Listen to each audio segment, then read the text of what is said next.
कई आंगनवाड़ी वर्कर्स को टर्मिनेट करना पड़ा और इस बार हमने बहुत सारे नए बच्चे भी रिक्रूट किए हैं। और ये मैं बड़े स्ट्रिक्ट एक मैसेज दूंगा कि अगर कहीं कोई भी आंगनवाड़ी सेंटर की कोई शिकायत होती है, प्लीज़ हमें रीच आउट करें। वो आंगनवाड़ी सेंटर जो अपने टाइमली नहीं खुलेगा उस पर एक्शन किया जाएगा और वहाँ पे फिर स्टाफ को भी टर्मिनेट किया जाएगा। जोरदार तालियों के साथ आज के तकरीब का कायदा और मुआयना तकरीब हेडक्वार्टर डोडा जनाब मोहम्मद ईओ डोडा म्यूनसिपल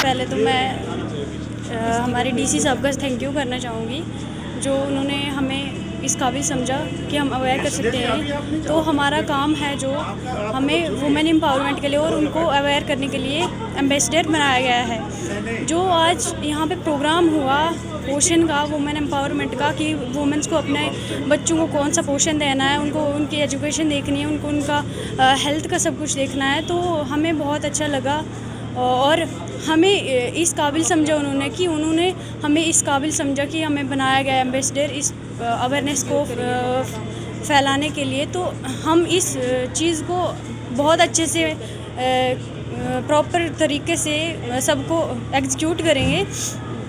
इस चीज़ को हम जहाँ तक हो सकेगा हमसे वहाँ तक हम अपनी सारी कोशिशें रखेंगे कि सबको अवेयर करें।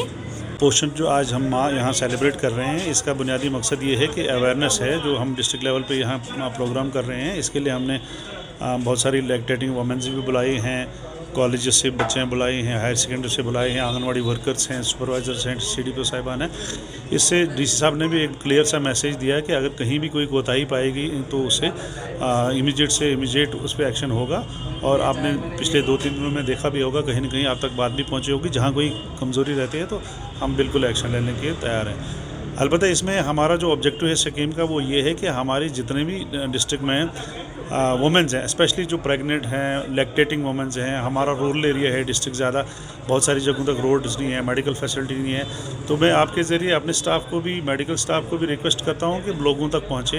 वुमेंस जो हमारी प्रेग्नेंट रहती हैं, लैक्टेटिंग है, तो उनकी स्पेशल से केयर की ज़रूरत होती है, उनका माल न्यूट्रिशन एक इशू रहता है। बिल्कुल उसी तरह से हमारे डिस्ट्रिक्ट में जितने भी बच्चे हैं जो 6 साल से नीचे हैं, लगभग 90% तो हमारे साथ रजिस्टर्ड हैं और बाकी जो नहीं है वो भी रजिस्टर कराएं। मैं आपके ज़रिए ये बताना चाहूँगा कि उनको बैलेंस डाइट का पूरा गवर्नमेंट ऑफ इंडिया का, government of Jammu and Kashmir का सारे के सारे वसाइल मौजूद हैं और उन तक पहुँचने चाहिए। बहुत सारी जगहों तक कोशिश हमारी होती है और कहीं कहीं शिकायतें भी आती हैं, तो हम शिकायतों को भी बहुत क्लोजली वॉच करते हैं और एक्शन करेंगे। और आपसे भी रिक्वेस्ट है कि आप हमें इसमें भागीदारी, इसमें बच्चों का मसला है, हमारी फ्यूचर नस्ल का मसला है, इस पे मुझे लगता है ये तो डेवलपमेंट से ज़्यादा ज़रूरत है हमें इस डिस्ट्रिक्ट में। और बिलखुसूस इसलिए कि जब हम कालजुगा सर, कोटी, बुलंदपुर, किसी भद्रवा के दूर दराज गाँवों में, चिराला में, वहाँ तक हमारा स्टाफ ऑलरेडी अवेलेबल है। मैं आपके ज़रिए उनसे रिक्वेस्ट करता हूँ कि कोई शिकायत का मौका ही अगर ना दें तो बेहतर है, और अगर शिकायत आए तो फिर आप जितनी अप्रोच लगाएं तो वो आपकी अपनी मर्ज़ी होगी, लेकिन हम कोशिश करेंगे एक्शन करने की और इम्प्रूवमेंट की पूरी कोशिश करेंगे। CDS का और आज पोषण माह मनाया गया टाउन हॉल डोडा में। हमारे तमाम बच्चे किस तरह से एक आंगनवाड़ी सेंटर में अपनी बेसिक तालीम, जो 6 महीने से लेकर 6 साल तक की उनकी जो परवरिश है, तालीम है, उनकी जो ग्रोथ है, जिसमें प्रॉपरली उनको चेक किया जाता है, उनकी हाइट, वेट के जो इंडिकेटर्स है, वो सारी चीज़ों का आज एक डिस्प्ले किया गया। कैसे एक पौष्टिक आहार के साथ एक एजुकेशन पे इम्पोर्टेंस दिया जाता है, पोषण में उस पर ध्यान दिया गया, और कैसे मदर्स का जो केयर करना है, जो एक सरकारी स्कीम है प्रधानमंत्री मातृ वंदना योजना, उसकी इम्प्लीमेंटेशन पे जोर दिया गया।